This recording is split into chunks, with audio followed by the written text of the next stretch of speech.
네, 학교 폭력 관련해서 연예인이나 뭐 모델 방송인들에 대해서 좀 정리를 해봐야 될 것 같습니다. 일단은 우리 이원일 셰프의 피양새인 김유진 PD는 극단적인 시도 지금 회복 중인데요. 이제 법적인 소송을 준비할 거라고 합니다. 나는 아니다. 그리고 또 강승영 모델이자 배우인 우리 강승현 씨도 소속사에서 적극 대처해서 이건 아니다라고 한다는데, 그러면 왜 이런 경우가 생길까요? 음, 가해자일 수도 있습니다. 근데 또 오해를 받는 경우가 있어요. 왜냐면은 이제 사실은 그 초등학교, 중학교, 고등학교를 다니면서 이러한 일이 일어난 게 일단은 안타까워요. 일어나지 말아야 될 일 중에 하나거든요. 근데 특히 뭐 집단 따돌림 같은 게 있어요. 그러면은 사실은 이 피해자 입장에서도 뭐 저 사람이 연예인이 될지 안 될지는 몰라요. 근데 보통 가해자 중에 공부 잘하는 집단 애들이 있어요. 얘네들은 이제 학교로부터 선생님부터 인정을 받기 때문에 뭔가가 일단은 그 가해자 때 들어갈 수 있는 뭔가가 있어요. 그렇다 다 그렇다는 게 아니라 이제 가해자를 분류하자면요.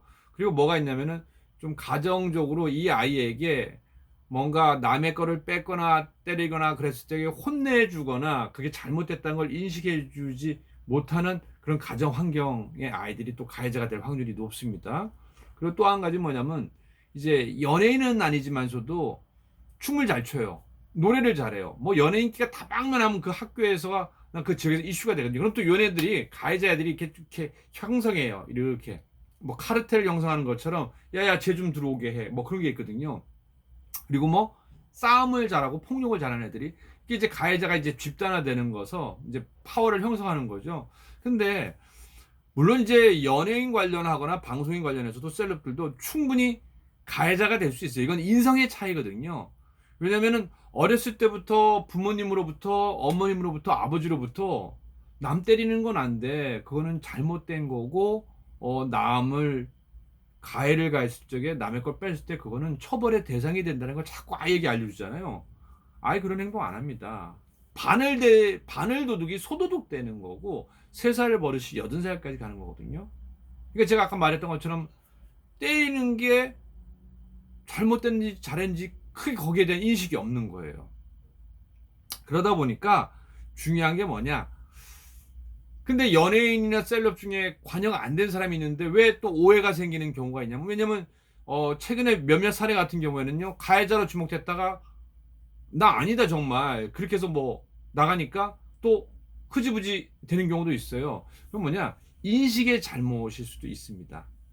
다 그런 건 아니지만서도 가끔가다 어떠한 경우가 있냐면은 뭐 네다섯 명으로부터 둘려져서 뭔가 피해를 받았는데, 근데 이 한 명은 안 하려고 버팅기고 벗어나 있었어요.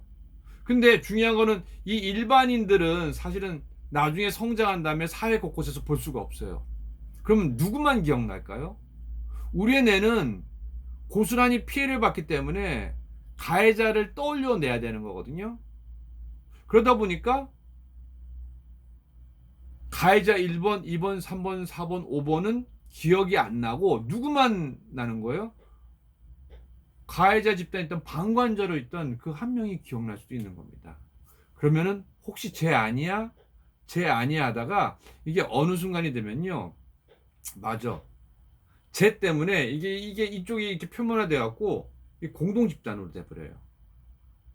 그러니까 시간이 지나다 보니까 이 사람이 아예 고착이 돼요. 뭘로 고착이 돼요? 가해자라는 생각이 고착이 돼서 인식의 잘못으로 오는 경우도 있는 거거든요. 그래서 제일 중요한 건 서로 언론으로, 요즘에 뭐 워낙 인터넷 시대가 빠르니까 가해자로 지목되고 또 서로 공방을 할 게 아니라 먼저 일단은 만나서, 물론 이제 가해자고 피해자니까 만나기가 쉽지는 않을 거예요. 그래서 안전장치를 통해서 나 혼자 가는 게 아니라 내가 그러니까 걱정하지 말아라 이렇게 해서 뭔가 서로 커뮤니케이션이 돼야 되는 거예요. 그래서 그때 잘못된 인식으로 생긴 거는 오해를 풀어야 되는 거고, 혹시 잘못된 인식이 아니라 그게 피해 당사자라면 사실은 가해자, 연예인이나 셀럽이나 방송인은요 그걸 자기가 알고 있어요. 근데 이 사람도 살아야 돼요. 그러니까 어떻게 또 뇌에서 시켜요. 뇌가. 야, 나는 그때 내가 주동자가 아니었잖아. 나 그때 피해 있었잖아. 이렇게 자꾸 인식을 하다 보니까 내가 그랬나? 난 아닌데. 근데 또 제가 학교 폭력 현장에 있다 보니까요. 뭐 제가 만약에 누군가를 때렸어요. 기억 잘 못해요.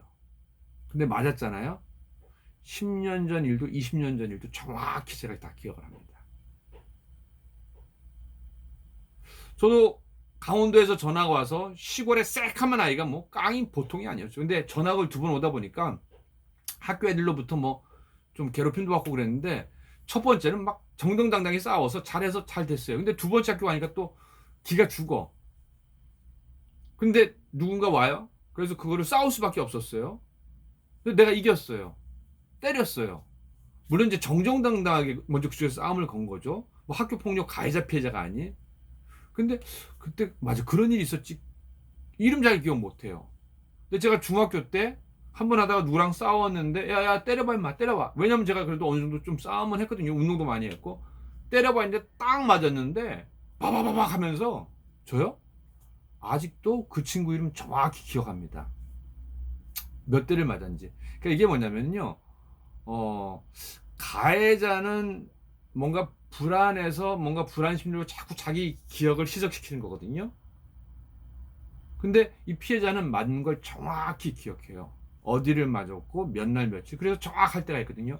근데 여기에서 가끔 오해의 소지가 있는 게 뭐냐면은 내 인식의 잘못이 돼 갖고 대상을 찾아야 돼요. 피해자 입장에서는 가해자가 나오지 않는 거 미치고 환장할 노릇이거든요. 그러니까 뭔가가 방송에 나오거나 뭐가 봤을 때 감정이입이 되는 거거든요.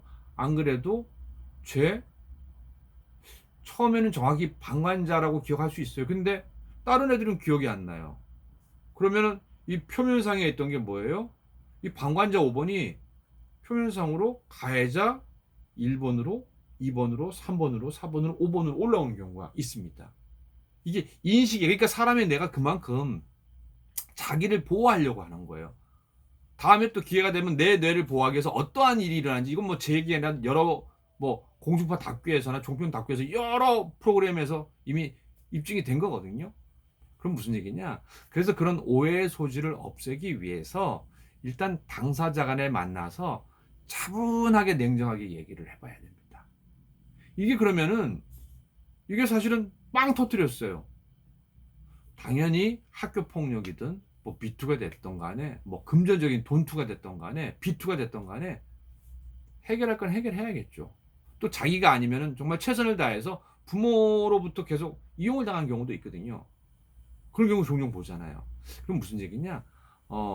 이러한 오해의 소지가 충분히 있기 때문에 어떠한 결론이 나오기 전까지는 그것만 보고 한쪽을 공격 당했다가는 이 사람도 또 다른 피해자가 되는 거예요. 그리고 특히 우리 언론에서도 조심해야 될 거는 확인되지 않은 사실은 물론 범죄